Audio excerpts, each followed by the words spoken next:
अच्छी पढ़ाई दें और अच्छे संस्कार दें ताकि बच्चे आगे भरोसेमंद लड़कियां हैं हाँ, लड़के लड़कियां तो यही बात मैं कहना चाह रहा था हाँ, आपसे।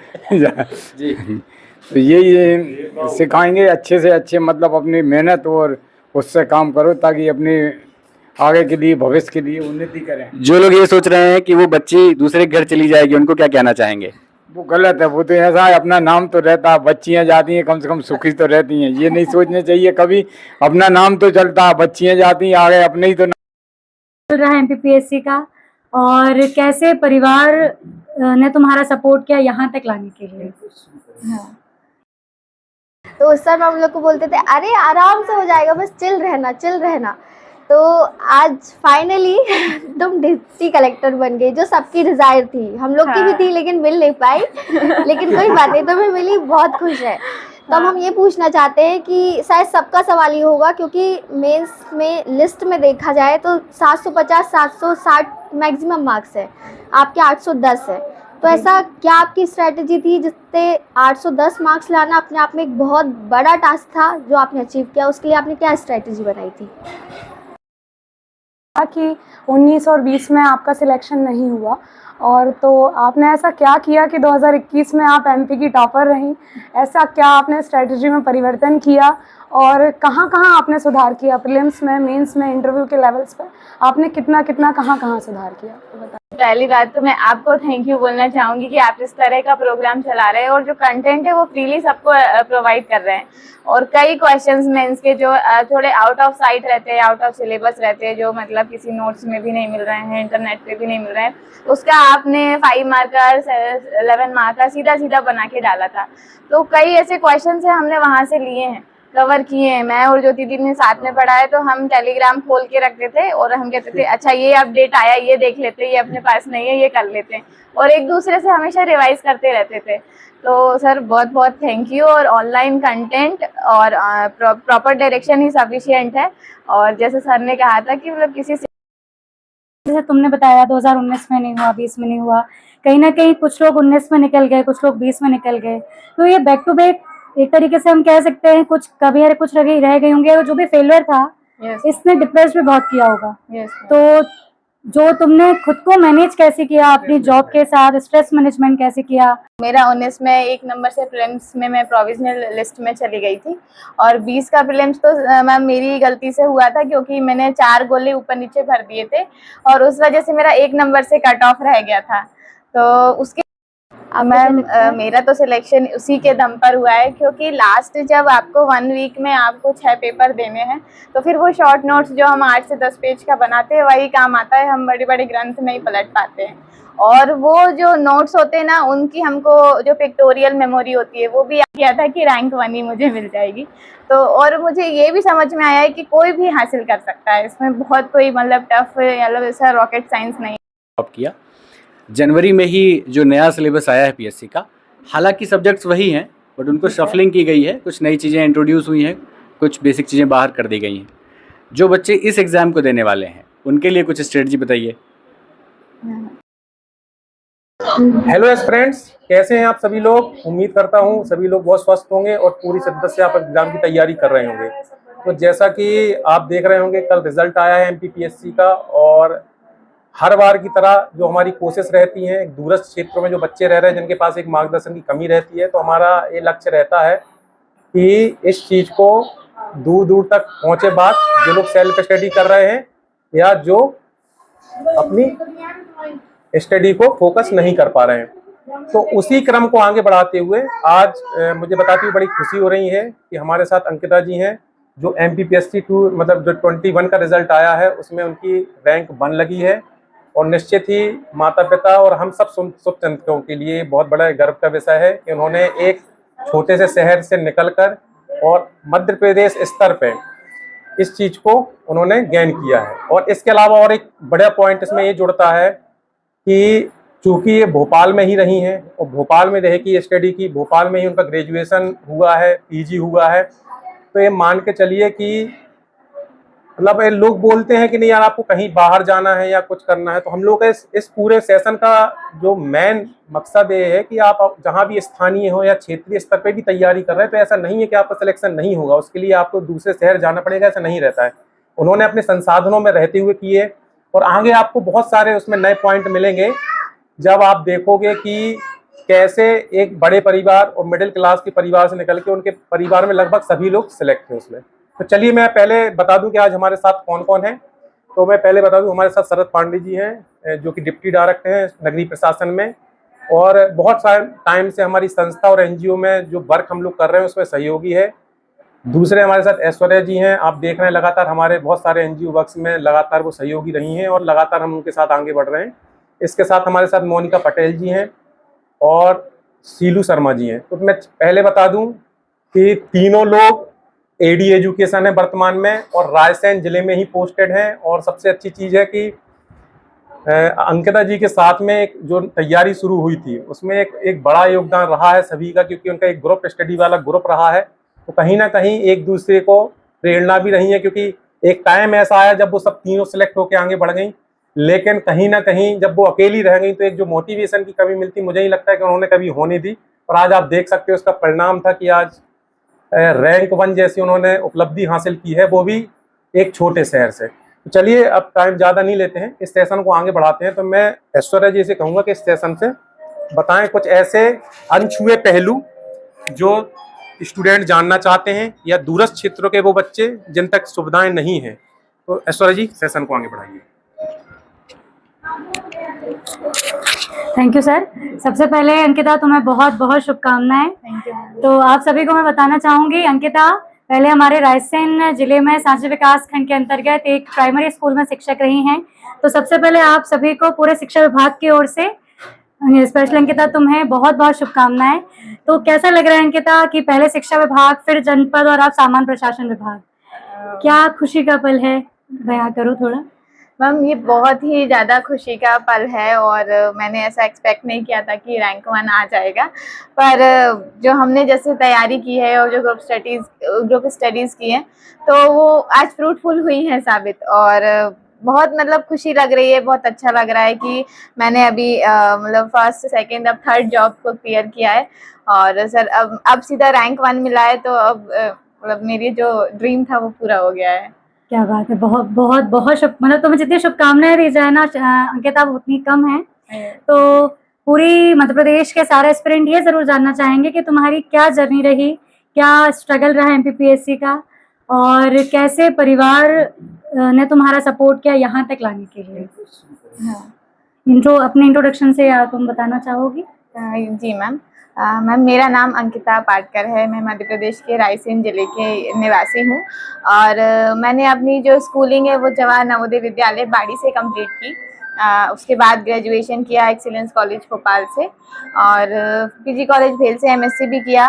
पर मैम उस समय मैंने तैयारी अपनी शुरू कर दी थी और उस समय मुझे जब मैंने तैयारी शुरू की तो जब पहली बार में गाइडेंस नहीं था तो मुझे एक एमपी गवर्नमेंट की स्कीम थी कि जिसमें ओबीसी के बच्चे को फ्री ऑफ कॉस्ट पढ़ाते थे। तो मैंने उस कोचिंग में अपना एनरोलमेंट करवाया था और वहाँ पे काफ़ी गाइडेंस मिला।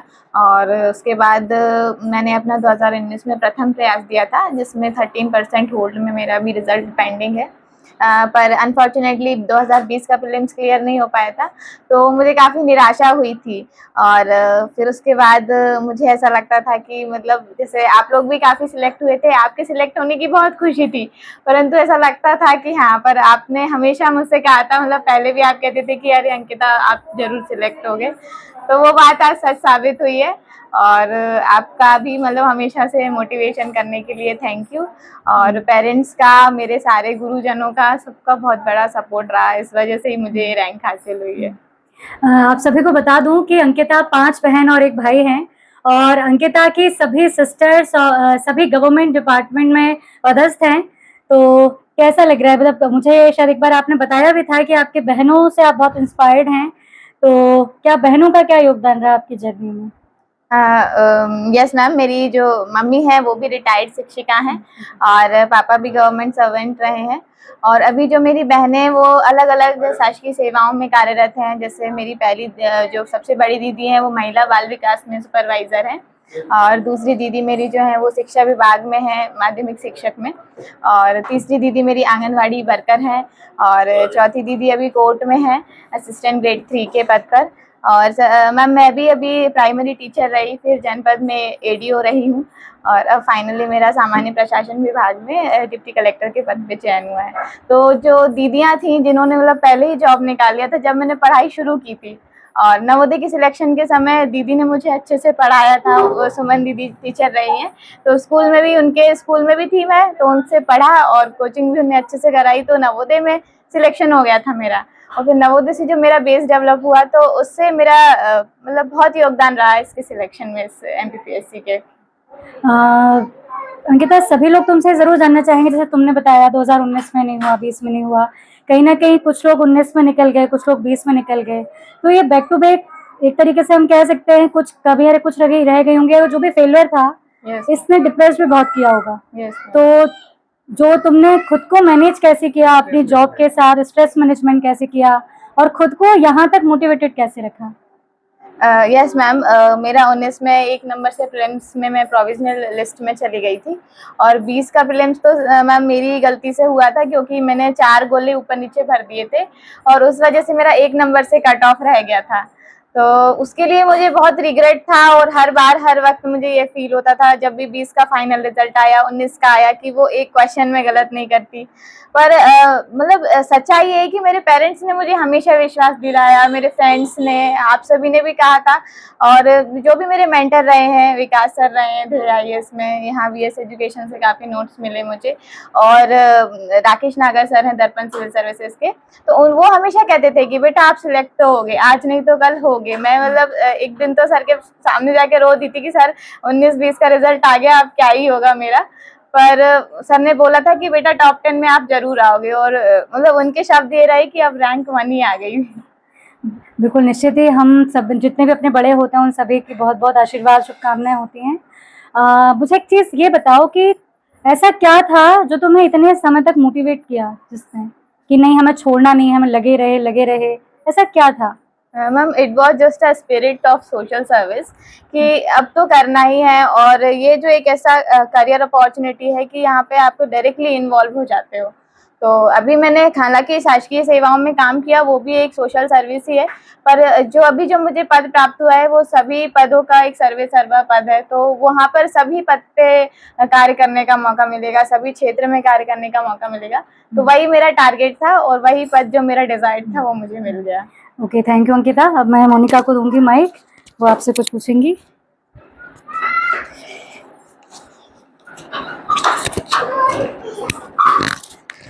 कॉन्ग्रेचुलेशन। सबसे पहले हम आप सभी को बताना चाहते हैं कि कुछ दिन पहले फरवरी में हमारी ज्वाइनिंग हुई थी DO ऑफिस रायसेन में। तब अंकिता आई थी कि दीदी वेलकम टू माय डिस्ट्रिक्ट, और बुके दे के गई कि, और फिर थोड़ी देर बैठी और कहती आपको पता है मेरा पटवारी जनपद CO, पटवारी की जो वैकेंसी आई थी उसमें जनपद CO के मतलब ADO की पोस्ट पर सिलेक्शन हुआ था, तो मैं कुछ दिन बाद आऊँगी और टीचर से रिजाइन देने आऊंगी। तो उस समय वो देने आई थी रिजाइन। हाँ, और फिर उस समय वेलकम किया, बहुत बातें करी, दीदी मेरा हो तो जाएगा ना, मेरा इंटरव्यू हो तो जाएगा ना, मैं कैसे करूँ। तो उस समय हम लोग को बोलते थे अरे आराम से हो जाएगा, बस चिल रहना। तो आज फाइनली तुम डिप्टी कलेक्टर बन गई, जो सबकी डिजायर थी, हम लोग की भी थी लेकिन मिल नहीं पाई, लेकिन कोई बात नहीं, तुम्हें मिली, बहुत खुश है। तो हम ये पूछना चाहते हैं कि शायद सबका सवाल ये होगा, क्योंकि मेंस में लिस्ट में देखा जाए तो 750-760 मैक्सिमम मार्क्स है, आपके 810 है, तो ऐसा क्या आपकी स्ट्रैटेजी थी जिससे 810 मार्क्स लाना अपने आप में एक बहुत बड़ा टास्क था जो आपने अचीव किया, उसके लिए आपने क्या स्ट्रैटेजी बनाई थी? मैम, मेंस के आंसर्स के लिए मैंने शुरू से ही कोशिश किया है, मतलब जब 19 से तैयारी शुरू करी थी तो मैंने तैयारी शुरू करने के साथ ही मेंस के टेस्ट लगाना शुरू कर दिए थे, और जितना टॉपिक पढ़ती जा रही थी उसके जो प्रीवियस ईयर के क्वेश्चन आ रहे थे उससे अपना आंसर मॉडिफाई करती जा रही थी। और दूसरी मेरी प्रायोरिटी रहती थी कि मैं टू द पॉइंट लिखूं और पॉइंट्स में आंसर लिखूं। जैसे 3 मार्कर है तो मेरे 3 मार्कर में 3 नहीं, मैं 6 या 7 पॉइंट देने का कोशिश करती थी, छोटे छोटे। जैसे कोई भी मतलब रूलर पूछ लिया है तो उनका रेनाइन क्या था, मेजर वर्क्स क्या थे उनके, यदि उन्होंने कहाँ कहाँ बैटल लड़ी, इस तरीके का हर चीज़ मैं उसमें डालने का कोशिश करती थी। और 5 मार्कर में मेरा यह रहा कि जैसे 5 मार्कर में जनरली ऐसा कहा जाता है कि 5 पॉइंट्स लिखिए, पर मेरा ऐसा रहता था कि उसमें यदि 8 लाइन है तो मैं 8 डिफरेंट पॉइंट्स लिखने का कोशिश करूं।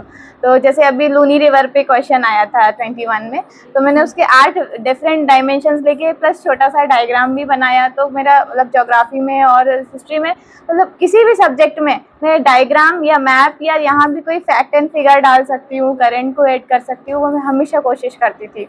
और एथिक्स के पेपर में मैंने हर आंसर में कोट्स लिखने की कोशिश की कि वहाँ पर कोट से एक अच्छा इम्पैक्ट पड़ता है।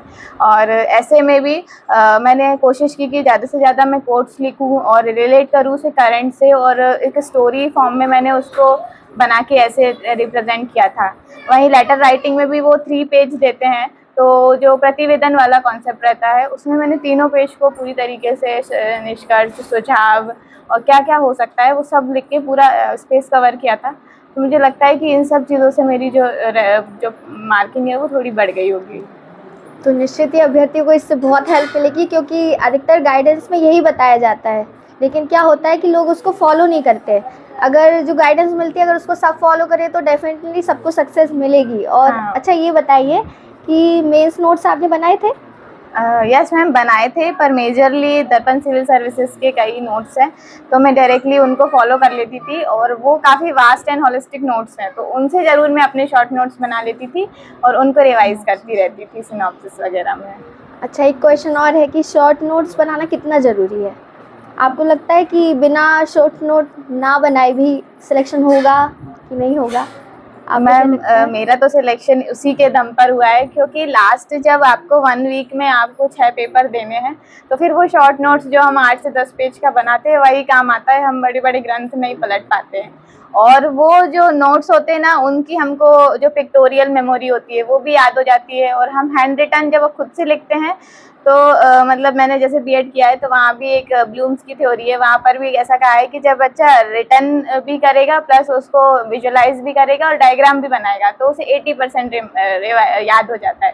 तो वही मेरी स्ट्रेटेजी रहती थी कि मैं तो अपने रफ में लिखूँ, कैसे भी लिखूँ, पर लिखती ज़रूर थी, हमेशा मेरी लिख लिख के पढ़ने की आदत थी।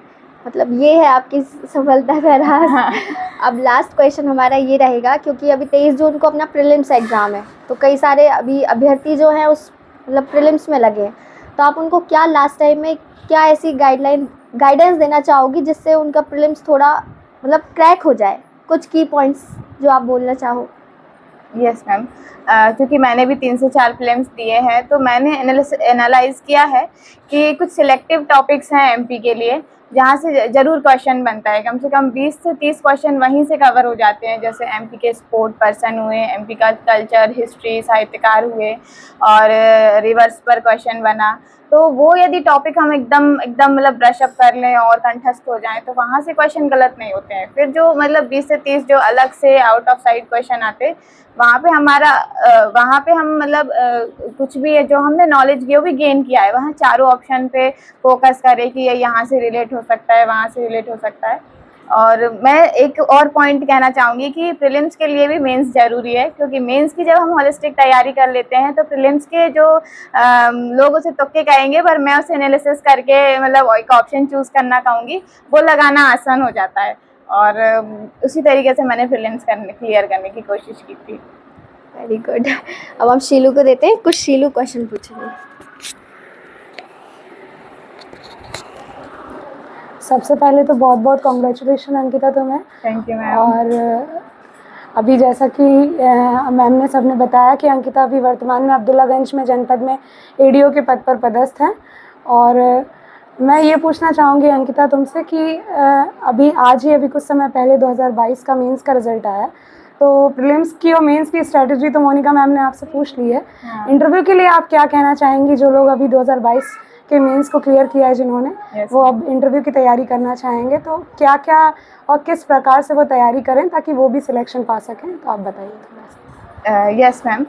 मैम इंटरव्यू जो है वो प्रीलिम्स मेंस और सारी चीज़ें उसमें उसके बाद एक पर्सनालिटी डेवलपमेंट का जो टेस्ट है, पर हमको ऐसा लगता है कि उसमें काफ़ी नॉलेज पूछा जाता है। इनफैक्ट मेरा इंटरव्यू भी काफ़ी फैक्चुअल रहा था, तो मुझे ऐसा लग रहा था कि वो अच्छा नहीं हुआ है। परंतु मैम वहाँ पर अब मुझे मतलब जो मार्किंग हुई है उससे समझ में आया है कि वो फैक्ट नहीं देख रहे थे, वो मेरा कॉन्फिडेंस और पर्सनालिटी ही देख रहे थे। और मैंने अपने इंटरव्यू में कोशिश की थी कि अपनी स्माइल को मेंटेन किया था, लाउड अपनी थोड़ा जो वॉइस है वो लाउड रखी थी, कॉन्फिडेंटली बोला। मैम मेरा इंटरव्यू जो है लास्ट इवनिंग आवर में लास्ट ही टाइम पे हुआ था, तो उसके बाद भी अच्छी मार्किंग हुई। तो मेरा यही सबको एक मतलब संदेश है कि आप कॉन्फिडेंस से बोलें, अपने पर विश्वास करें, और यदि आपने मेहनत की है तो ज़रूर आपका सिलेक्शन होगा। और करंट थोड़ा लेकर चले तो उससे फिर हमारा कॉन्फिडेंस अपने आप बूस्ट हो जाता है। अच्छा, और जैसा कि अभी आपने बताया कि 19 और 20 में आपका सिलेक्शन नहीं हुआ, और तो आपने ऐसा क्या किया कि 2021 में आप एमपी की टॉपर रहीं? ऐसा क्या आपने स्ट्रेटजी में परिवर्तन किया और कहाँ-कहाँ आपने सुधार किया? प्रीलिम्स में, मेंस में, इंटरव्यू के लेवल्स पे आपने कितना-कितना कहाँ-कहाँ सुधार किया? तो बताइए। Yes ma'am. प्रीलिम्स के जो मेरा मेजर दोनों प्रीलिम्स 19 और 20 के एक मार्क्स से ही अटके थे, तो वहाँ मैंने मतलब देखा कि मैंने सिली मिस्टेक किया है, और दोनों टाइम ऐसे जैसे वो जो गोले भरने में यदि एक पॉइंट भी यदि आपकी रखा गई है तो वो गलत मानी जाती है। तो फिर मैंने अपना पेन भी चेंज किया, ब्लैक बॉल पॉइंट का पेन चेंज किया कि मुझे किस तरीके से गोला भरना है जो बिल्कुल भी स्प्रेड ना हो, और एक एक क्वेश्चन को बिल्कुल 4-4 बार पढ़ा, फिर उसके बाद लगाया। तो प्रीलिम्स जो है 21 का मेरा 4 मार्क्स से ऊपर ही रहा था कट ऑफ से। और फिर उसके बाद मेंस की जो स्ट्रेटजी रही थी मैं 2019 से ही कर रही थी, तो मैंने डेली टेस्ट लगाए थे। दर्पण सिविल सर्विसेज में डेली टेस्ट सीरीज़ चलती थी, तो उनके डेली टेस्ट आते थे और सर की डेली आंसर की भी आ जाती थी। यदि कभी मैं बिजी शेड्यूल की वजह से टेस्ट नहीं भी लगा पाई हूँ तो मैं आंसर ज़रूर पढ़ती थी, और जो भी मुझे नया मटेरियल मिलता था उसको अपने वही शॉर्ट नोट्स में बना लेती थी और ऐड कर लेती थी, और उसको मैंने रिवाइज़ किया। और हमेशा मैंने फ्लो चार्ट, डायग्राम, करंट ये सब डालने की कोशिश की। तो इस तरीके से मैंने तैयारी की। और फिर उसके बाद इंटरव्यू में मेरी मोनिका दीदी से मतलब उन्होंने बताया था कि तो उन्होंने बोला कि थोड़ा मेंस का भी थोड़े टॉपिक्स रिवाइज़ कर लो, तो उससे कॉन्सेप्ट मतलब एकदम रिवाइज़ हो जाता है, तो कॉन्फिडेंस आ जाता है। और करंट लेके चलो, ग्रुप डिस्कशन करो, तो हमारा ग्रुप भी था, जैसे ज्योति दीदी हैं उनका भी रैंक 10 आया है, तो ज्योति दीदी और मैं तो हम बिल्कुल साथ में ही पढ़ते थे। लोकेश हैं और काफ़ी लोग हैं वहाँ पर, मतलब रीना भी हैं, अभी जनपद सीओ में हुई हैं सिलेक्ट। तो हम सब ने रात में इंटरव्यू में ग्रुप डिस्कशन किया है, 2-2 घंटे हम 9 से 11 बैठते थे रोज़, करंट के टॉपिक प्लस कुछ स्टैटिक टॉपिक भी रिवाइज़ कर लेते थे कि यदि किसी भी चीज़ पे एंगल पे पूछा जाए तो हम उसको डील कर लेंगे। तो हम उस 1.5 महीने में जो इंटरव्यू का टाइमिंग था, बहुत अच्छी तैयारी हम लोगों ने कर ली थी। और उन्हीं सबको मैं आज थैंक यू बोलूँगी, उस इंटरव्यू के जो ग्रुप को, कि उन्हीं की वजह से है जो मेरा कॉन्फिडेंस बूस्ट हुआ था और इंटरव्यू मेरा अच्छा गया था। अंकिता, एक और क्वेश्चन मैं आपसे पूछना चाहूँगी कि जो नया बच्चा है जिसने अभी 12वीं पास की है या फिर जो ग्रेजुएशन कर लिया है, अब वो एमपीपीएससी की तैयारी करना चाहते हैं, तो क्या आप एक ये बता सकती हैं कि इस पूरी तैयारी में कितना समय लगता है और कितने समय में व्यक्ति एक अच्छी post, of course deputy collector, पा सकता है? यस मैम, एक डेफिनेट डायरेक्शन हो तो समय कम लगता है, परंतु जैसे एमपीपीएससी के काफ़ी रिजल्ट ऑलरेडी पेंडिंग रहे, तो इस वजह से काफ़ी लेट हो गया रिजल्ट। अटैम्प्ट मेरा तीसरा था ये, पर इसको क्लियर करने में 6 साल लग गए।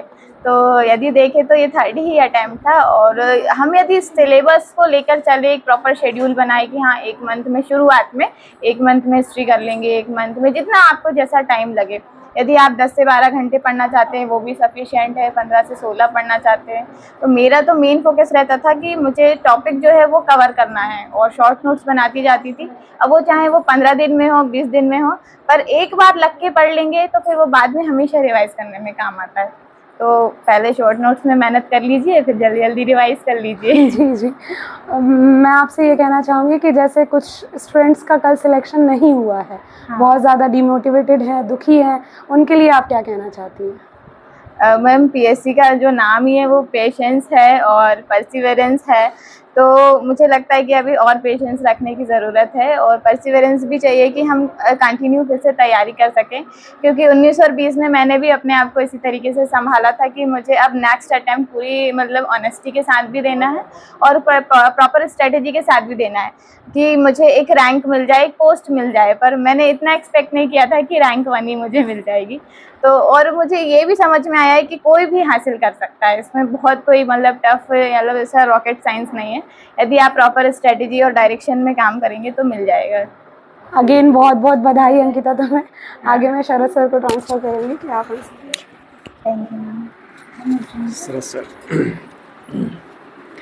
Thank you Silu. मैं हज़ारों अभ्यर्थियों की तरफ से एक बार फिर से आपको अंकिता कॉन्ग्रेचुलेशन कहता हूँ। और मेरे हिस्से में जो सवाल हैं वो एग्ज़ाम के पैटर्न के अतिरिक्त हैं, कुछ लगभग सारे विषयों पर बात हो चुकी है, तो अब ज़्यादा कुछ तो बचा नहीं है। एक मिथक मध्य प्रदेश में चल रहा है, जो शहरी क्षेत्र के जो बच्चे हैं वो तो उससे कम पीड़ित हैं, लेकिन ग्रामीण क्षेत्रों में या दूर दराज क्षेत्रों में जो बच्चे हैं उनको एक भ्रांति फैलाई गई है कि दिल्ली या इंदौर यूपीएससी और एमपीपीएससी की तैयारी के लिए अनिवार्य स्थल हैं, ये मोक्षदायिनी शहर हैं। जी सर। तो ऐसा लोगों ने फैलाया हुआ है। आप इसको क्लियर करिए कि इसके लिए कहाँ तक ज़रूरी है, क्योंकि अभी इस बार का जो रिज़ल्ट है उसमें मोस्ट ऑफ जो टॉप 10 है उसमें 6 से 7 लोग केवल भोपाल शहर के हैं। हम इसमें शहर को लेकर के बहुत फोकस नहीं कर रहे हैं। हम ये बताना चाहते हैं कि जो अभ्यर्थी जहाँ पर है, अगर उसके पास में उसके अनुकूलतम सोर्स हैं, जो जिन संसाधनों के साथ वो तैयारी करना चाहता है उतने अगर उसको मिल जाए तो वो वहाँ पे भी कर सकता है। लेकिन आप अपना ओपिनियन बताइए। सर बिल्कुल ही मतलब मुझे ऐसा लगता है कि यदि हमको एग्ज़ाम की तैयारी करनी है तो हमारा डायरेक्शन होना चाहिए, ना कि जो मतलब जो जगह है जहाँ पर ज़्यादा पढ़ाई हो रही है, ज़्यादा भीड़ है, वहाँ जाना चाहिए। मैंने भी अपनी पढ़ाई सेल्फ स्टडी से ही शुरू की थी और जो एमपी गवर्नमेंट का गाइडेंस था वो केवल 6 मंथ का ही था। उसके बाद लॉकडाउन लग गया था तो मैं रायसेन में आकर ही इंटरनेट के माध्यम से ही पढ़ी हूँ और यूट्यूब ने मेरा काफ़ी हेल्प किया है। टेलीग्राम चैनल पे कई जगह से ऐसा कंटेंट मिल जाता है और जैसे जो 19, 20 और 18 में भी जो टॉपर्स रहे हैं उनकी कॉपी को भी मैंने बहुत एनालिसिस किया है कि इन्होंने क्या खास लिखा है और मेरे आंसर्स में इनसे कितनी कमी है। पर कई बार मैं उसको एनालिसिस करती थी तो कई बार मोटिवेट भी होती थी और कई बार ऐसा लगता था कि मुझे नहीं आता है तब क्या करूँ, तो फिर मैं जहाँ भी आंसर की मुझे कहीं मिलती थी तो उसको ऐड ऑन कर लेती थी। तो मुझे लगता है कि मेंस पे अच्छा फोकस करते रहें तो काफ़ी कुछ हो सकता है और मतलब इसमें बहुत कुछ सिटी की आवश्यकता नहीं है। आप एक मतलब एकांत तो जो है सॉलिट्यूड में रह के आप बिल्कुल कर सकते हैं तैयारी। बहुत सारे बच्चे इस चीज़ को लेकर भी कंफ्यूज हैं कि उनको पहले प्रीलिम्स की तैयारी करनी चाहिए। मार्केट में अधिकांश बच्चे जो कि कोचिंग संस्थानों से भी जुड़े हैं और अन्य क्षेत्रों में भी, वो पहले ये सोचते हैं कि किसी तरीके से उनका प्रीलिम्स निकल जाए, उसके बाद जब वो पास हो जाएंगे, रिजल्ट आ जाएगा, पॉजिटिवली आगे बढ़ने के लिए वो मेंस पढ़ेंगे। आप बताइए कि इस पर क्या सही स्ट्रेटजी होनी चाहिए थी। हालांकि आपने इसका जवाब दिया है पहले, बट और इसको क्लियर करिए। बहुत सारे बच्चे अभी भी इसको लेके कंफ्यूज हैं। Yes sir. सर प्रिपरेशंस की पर्टिकुलर इंडिविजुअल स्ट्रैटेजी होती है, इसलिए एक मतलब डिफाइंड रूल तो नहीं है, परंतु यदि कोशिश करें कि हम मेंस के कॉन्सेप्ट डेवलप कर लें, जैसे कि कौन किसके बाद आया, जैसे कोई भी रूलर है तो हमको ये हिस्ट्री में यदि याद होता है कि हाँ ये युद्ध हुआ था इस वजह से, इसके बाद आए फिर उसके बाद ये आए, क्यों मतलब जो है मोहम्मद बिन तुगलक क्यों डिक्लाइन हुए, क्यों फिरोज शाह तुगलक जो है वो दिल्ली सल्तनत के पतन का मतलब रीज़न माने जाते हैं। जब हम उस रीज़न को एनालिसिस कर लेते हैं ना तो फिर हम इजीली लगा सकते हैं कि हाँ दारुल हर्ब किसने बनाया था। तो वो एक कॉन्सेप्ट जो है विजुलाइज करके जो हम 4 ऑप्शन चूज़ करते हैं उसको मतलब मदद करता है चुनने में। तो मतलब थोड़ा सा मेरा है कि मेंस की तरफ ज़्यादा टिल्ट रहा है। बाकी सर अपनी अपनी इंडिविजुअल स्ट्रेटेजी रहती है, तो जैसा भी सबको लगे, पर थोड़ा सा मेंस का जो है वो हमारा माइंड अप्रोच बढ़ा देता है कि हाँ हमको थोड़ा हॉलिस्टिक सोच लेते हैं और उससे प्रीलिम्स क्रैक करना हमारा आसान हो जाता है। परंतु जब प्रीलिम्स है तो उसके 2 महीने पहले तो हमको फुली प्रीलिम्स ओरिएंटेड होने की आवश्यकता है, क्योंकि कई मिसलेनियस फैक्चुअल रहता है और करंट काफ़ी फैक्चुअल रहता है, तो उसको बार बार रिवाइज करने की आवश्यकता रहती है। मीडियम कितना मैटर करता है? आई थिंक सर यदि कंटेंट अच्छा है, पॉइंट्स अच्छे हैं तो मीडियम मैटर नहीं करता है। अच्छा, करंट अफेयर्स को लेकर के आपकी क्या स्ट्रेटजी रही?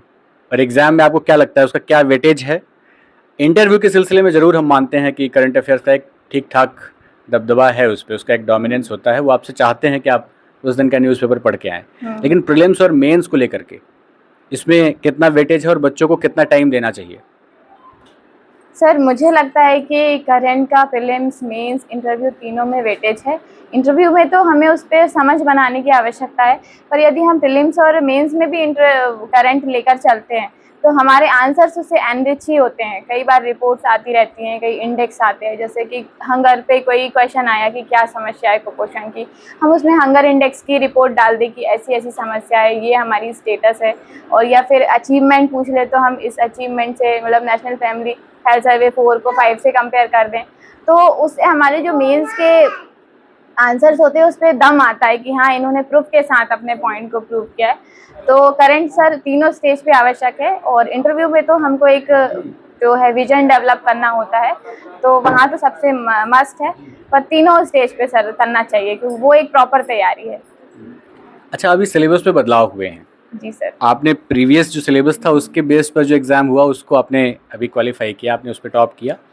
जनवरी में ही जो नया सिलेबस आया है पीएससी का, हालांकि सब्जेक्ट्स वही हैं बट उनको शफलिंग की गई है, कुछ नई चीज़ें इंट्रोड्यूस हुई हैं, कुछ बेसिक चीज़ें बाहर कर दी गई हैं। जो बच्चे इस एग्ज़ाम को देने वाले हैं उनके लिए कुछ स्ट्रेटजी बताइए। Yes sir. सर मैंने जब 2024 का न्यू सिलेबस एनालिसिस किया तो उसमें काफ़ी जो नए टॉपिक जुड़े हैं, जैसे भारतीय ज्ञान परंपरा जुड़ा हुआ है, इकोनॉमिक्स जुड़ी हुई है। तो भारतीय ज्ञान परंपरा तो एक नया टॉपिक है, वो एक अच्छा है कि हमारे जो इंडियन कल्चर और हेरिटेज को उससे हमें जानने का मौका मिलेगा, और वो हमें पढ़ना भी आवश्यक है। जो हमारा चल रहा है वसुधैव कुटुंबकम का और भारत को विश्व गुरु बनाने का, तो वो एक एज अ बीइंग इंडियन आवश्यक है, तो वो तो पढ़ना ही है। बाकी से जब हम एक एक उसका टॉपिक एनालिसिस करें तो टॉपिक्स पुराने ही हैं और हमें बहुत ज़्यादा घबराने की आवश्यकता नहीं है, क्योंकि जो नया टॉपिक जुड़ा है उससे 10 to 20% ही आएगा, 80% तो पुराना ही है, तो घबराने की आवश्यकता नहीं है। बिल्कुल अपने पे विश्वास रखें और डेफिनेटली हो सकता है सब क्लियर। प्रीलिम्स के लिए कितने पेपर लगाने चाहिए? टेस्ट सीरीज में how many numbers? Sir depend करता है वो तो, बट परंतु जैसे सीलू पूछ रही थी आपसे कि 12th पास का एक बच्चा है वो अपनी प्रिपरेशन करेगा, हाँ और एक जस्ट ग्रेजुएट जो है, जो ग्रेजुएशन कंप्लीट कर चुका है, उसने 6 महीने या साल भर अपनी पढ़ाई कर ली है और वो बिगिनर है, वो अभी पहली बार देगा जी नए सिलेबस पे। जो पुराने लोग हैं उनके लिए तो नो डाउट वो रिवीजन जैसा है, हाँ। बट जो नया बच्चा है उसके लिए उसको कितने टेस्ट औसतन लगाने चाहिए जो उसकी तैयारी को और दुरुस्त करेंगे? सर यदि वो 12th पास आउट है तो फिर वीकली तो एक टेस्ट बनता है कि आप जो भी पढ़ रहे हो उसको सैटरडे टू सैटरडे में रिवाइज कर लीजिए, संडे टेस्ट लगा लीजिए, या जो भी आपका वीकली शेड्यूल रहे। और 7 दिन में एक टेस्ट लगता है, 2 से 3 बार रिवीजन हो जाए तो। और यदि आपके पास कम समय है तो फिर आप मंथली और वैसे करके टेस्ट लगा सकते हैं कि जो प्रॉपर टेस्ट सीरीज चल रही है शेड्यूल के साथ उसके साथ टारगेट करें। पर मतलब सर टेस्ट लगाना बहुत ज़रूरी है, क्योंकि टेस्ट ही हमको कई बार कॉन्सेप्ट डेवलप करते हैं। जैसे फंडामेंटल राइट एक पढ़ने में आसान लगता है कि इतने से इतने राइट्स हैं, ये है, पर जब हम उसके क्वेश्चन लगाते हैं, घटना चक्र मैंने कवर किए हैं सबके प्रीलिम्स के लिए, तो वहाँ पर फिर और विजन डेवलप होता है कि नहीं नहीं फंडामेंटल राइट के अंदर इसमें मतलब इसका ये मतलब हो सकता है, उसका ये मतलब हो सकता है। तो MCQ लगाना बहुत आवश्यक है, तो ज़्यादा से ज़्यादा लगाए जितना लगा सकते हैं। अच्छा, आपको सिविल सर्विसेज में जाने के लिए किसने प्रेरित किया? सर ने या मैम ने? पापा ने कि मम्मी ने? मम्मी पापा का तो शुरू से ही सपोर्ट रहा है कि हाँ मतलब अपने पैरों पे खड़ा होना है, और मतलब मेरा हमेशा से रहा था कि लेकिन फैमिली में तो और भी बच्चे थे, सबको तो उन्होंने नहीं कहा। मम्मी दीदी लोगों ने क्या हुआ कि जो जॉब करी उसी में उन्होंने मतलब आगे टारगेट नहीं किया, पर मेरा मम्मी को ऐसा था कि हाँ बचपन से मतलब मैं इंटेलिजेंट थी सबसे।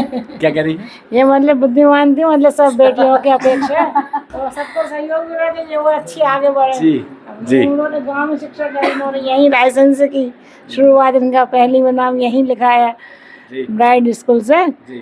तो अब ये शहर, वो हम लोग गांव में रहती हो, अब ये शहर में रह के पढ़ी, तो सबका लक्ष्य यही था कि आगे बढ़े। वर्किंग प्रोफेशनल्स के लिए कितना टफ होता है? आप एक वर्किंग वुमन भी थी, हाँ। और आप ऑफिस आवर्स के बाद में अपना पीएससी का पार्ट गुजारती थी आप अपनी तरफ से। कितना टाइम आपको देना पड़ रहा था? मतलब एक बच्चे को कितना टाइम देना चाहिए प्रिपरेशन के लिए? सर यह भी डिपेंड करता है, पर जब इनिशियली मैंने तैयारी शुरू की थी, एक बेसिक जब 18-19 से तैयारी शुरू की थी, तो तब तक मेरा टारगेट रहता था कि 12-13 घंटे तो मुझे रेगुलर पढ़ना है, जो भी मैं टॉपिक कर रही हूँ उसको करना है, रात तक रिवाइज भी करना है, अगले दिन भी देखना है। पर जब मेरा अभी जॉब लग गया था तो फिर मुझे सुबह 4 घंटे मिलते थे और शाम को 6 घंटे, जिसमें से नींद आ जाती थी रात में। तो 4 सुबह 4 शाम को 8 घंटे में मैं अपना रिवीजन करने का कोशिश करती थी।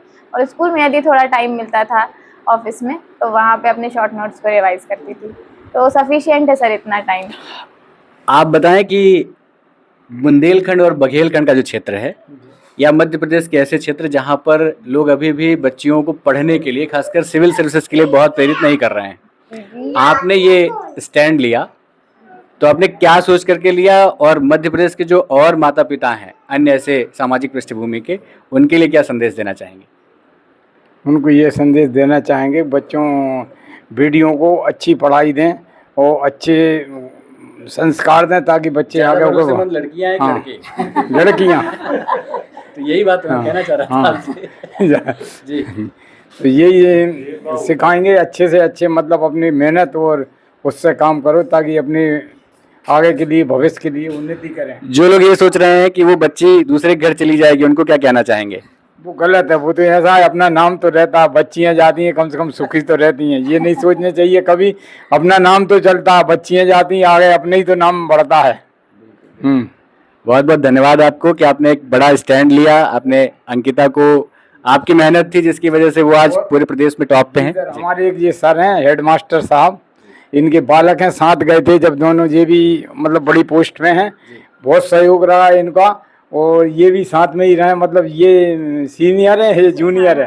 ये भी हमारे बहुत अच्छे करीबी सर हैं, और ये बालक भी नवोदय के पढ़े हुए हैं। हाँ, नहीं पढ़ाया नहीं है, पढ़े हैं। हाँ, पढ़ते थे, मतलब बहुत अच्छा रहा इन लोगों का सजेशन, हम साथ में। तो ये भी कौन सी पोस्ट पे हैं? SD Tata scientist. बहुत सहयोग रहा हमें। बच्चियों के लिए क्या मैसेज देना चाहेंगी? लड़कियां जो कि मध्य प्रदेश में तैयारी के लिए आना चाहती हैं, है ना? आप लोगों ने पूरे स्कूल को देखा हुआ है, स्कूल शिक्षा विभाग को आप देख ही रही हैं, है ना? एक अंतिम मैसेज। सर मुझे लगता है कि फीमेल एजुकेशन तो मस्ट है, और उसमें भी प्राइमरी एजुकेशन, क्योंकि मैं प्राइमरी टीचर रही हूँ। मैंने महसूस किया है कि प्राइमरी में यदि बच्चा हिंदी पढ़ना ही नहीं सीखेगा तो फिर वो उस चीज़ को समझेगा कैसे जो आगे पढ़ा हुआ है। और मैंने पढ़ाई, मतलब जैसे मैं पढ़ाती थी तो मतलब बच्चे बहुत इंटरेस्ट से दिन भर मुझसे पूछते थे, मैम आज ये पार्ट पढ़ा दो, आज वो पार्ट पढ़ा दो। तो मैं उन्हें एज अ स्टोरी से सुनाती थी, तो उनको बहुत मजा आता था कि क्या उसमें सीख है। मतलब मैंने देखा अभी MP का पाठ्यक्रम बहुत अच्छा है, पूरे मतलब जो फ्रीडम फाइटर्स रहे हैं उनके बारे में दिया है, हर चैप्टर में, इंग्लिश में, मैथ्स में, हिंदी में, सब जगह। तो यदि टीचर, मतलब जैसे बीइंग अ प्राइमरी टीचर, यदि टीचर ही उसको उसी समय इनकलकेट कर दे कि हाँ लाल बहादुर शास्त्री जी का क्या योगदान था, स्वामी विवेकानंद जी का क्या योगदान था, हर तरह का पार्ट उसमें दिया हुआ है। तो वहाँ पर यदि मतलब उस समय जो इसेंस है वो क्यों दिया है सिलेबस में, वो यदि टीचर बच्चे को एक्सप्लेन कर दे और हिंदी पढ़ना, इंग्लिश पढ़ना उनको सिखा दे, तो वो ऑटोमेटिकली आगे बढ़ जाएंगे। तो मैं मेरे बच्चों को तो हमेशा यही बोलती थी, बेटा हिंदी इंग्लिश पढ़ना सीख लो, फिर तुम आगे खुद पढ़ लोगे। मैं अपनी MBPSC की बुक लेके जाती थी, कहती थी देखो मुझे कोई पढ़ाने आता है क्या, तुम लोग बस हिंदी इंग्लिश पढ़ो तो फिर तुम देखना अपनी। तो स्कूल में बहुत सारी स्टोरी बुक्स थी, काफ़ी टूल्स थे, मैं कहती थी तुम खुद पढ़ो, और मैं उनको पढ़ने के लिए मतलब मोटिवेट करती थी। तो मेरा एक छोटा सा अचीवमेंट तो था कि मैंने वहाँ पे 8-9 महीने पढ़ाया, पर उस समय मतलब अक्षर भी नहीं आते थे, और बाद में मात्रा मिला के हिंदी पढ़ना सीख गए थे बच्चे। तो वो मेरा एक मतलब टारगेट रहा था। आपको ढेर सारी शुभकामनाएं फिर से हमारी पूरी टीम, हमारे पूरे सहयोगियों की तरफ से। Thank you sir. और विक्रम सर को मैं हैंड ओवर करता हूँ आगे की चीज़ों के लिए। धन्यवाद। यहाँ पर काफ़ी मेरे ख्याल से ब्रॉड कवरेज हो चुका है, सभी पॉइंट डिस्कस हो चुके हैं। और एक अंतिम प्रश्न मेरे साइड से रहेगा, क्योंकि सभी लोग जानते हैं कि हम लोग VS एजुकेशन के माध्यम से किफ़ायती शिक्षा प्रोग्राम काफ़ी टाइम से रन कर रहे हैं, जिसमें जिनके पास संसाधन है वो तो खैर कहीं भी ज्वाइन कर सकते हैं, लेकिन जिनके पास संसाधन नहीं रहते हैं, इवन आज ज्योति जी जो इनकी रूममेट रही है, काफ़ी टाइम तक तैयारी की, उनसे चर्चा हुई थी तो उन्होंने बोला था कि आपने जो कंटेंट जारी किया तो उससे काफ़ी हम लोगों ने इंग्लिश में ट्रांसलेट करके अपने नोट्स बनाए थे, एक डिस्कशन हुआ था। तो हम एक राय जानना चाहते हैं कि जो कि हमारी टीम भी काम कर रही है लगातार, बहुत मान लीजिए किफ़ायती में है कि केवल हम लोग समाज सेवा ही कर रहे हैं एक प्रकार से। तो मैं अंकिता जी से कुछ ऐसा मोटिवेशन हमारी टीम को मिले और हमारे प्रोग्राम्स के बारे में उनकी क्या राय है, तो ये काफ़ी अच्छा लगेगा सभी को। सर पहली बात तो मैं आपको थैंक यू बोलना चाहूँगी कि आप इस तरह का प्रोग्राम चला रहे हैं और जो कंटेंट है वो फ्रीली सबको प्रोवाइड कर रहे हैं। और कई क्वेश्चंस मेंस के जो थोड़े आउट ऑफ साइट रहते हैं, आउट ऑफ सिलेबस रहते हैं, जो मतलब किसी नोट्स में भी नहीं मिल रहे हैं, इंटरनेट पे भी नहीं मिल रहे हैं, उसका आपने 5 मार्क का 11 मार्क का सीधा सीधा बना के डाला था। तो कई ऐसे क्वेश्चन है हमने वहाँ से लिए हैं, कवर किए हैं। मैं और ज्योति दीदी ने साथ में पढ़ा है, तो हम टेलीग्राम खोल के रखते थे और हम कहते थे अच्छा ये अपडेट आया, ये देख लेते हैं, ये अपने पास नहीं है, ये कर लेते हैं, और एक दूसरे से हमेशा रिवाइज करते रहते थे। तो सर बहुत बहुत थैंक यू। और ऑनलाइन कंटेंट और प्रॉपर डायरेक्शन ही सफिशिएंट है। और जैसे सर ने कहा था कि मतलब किसी सिटी में मूव होने की आवश्यकता नहीं है, आप आपकी लोकेशन पे तैयारी कर सकते हैं। चलिए, काफ़ी ब्रॉड कवरेज हो चुका है, हर टॉपिक डिस्कस हो चुके हैं और एक प्रकार से हमारी टीम को भी एक अच्छा मैसेज जाएगा। आज अंकिता ने जो सेशन लिया मतलब दिया है हम लोगों के साथ में। और चलिए आगे और भी पॉइंट रहेंगे तो डिस्कस करेंगे। हमारे सेशन लेने का जो मुख्य उद्देश्य यही रहता है, जो दूरस्थ क्षेत्रों के बच्चे हैं जो कहीं ना कहीं भटकाव में रहते हैं, तो कहीं ना कहीं हम अलग अलग टॉपर्स के साथ आए हैं आपके साथ लाइव होके, तो कहीं ना कहीं आपको मदद मिलेगी इस सब सेशन की। चलिए हम सेशन यहाँ एंड करते हैं और धन्यवाद देते हैं अंकिता जी का, एक बार फिर से थैंक यू मैम, ऐश्वर्या जी, मोनिका और सीलू और शरद पांडे सर हमारे साथ में हैं। तो इस सेशन को हम यहाँ पे एंड करते हैं। धन्यवाद आप सभी दर्शकों का। Thank you.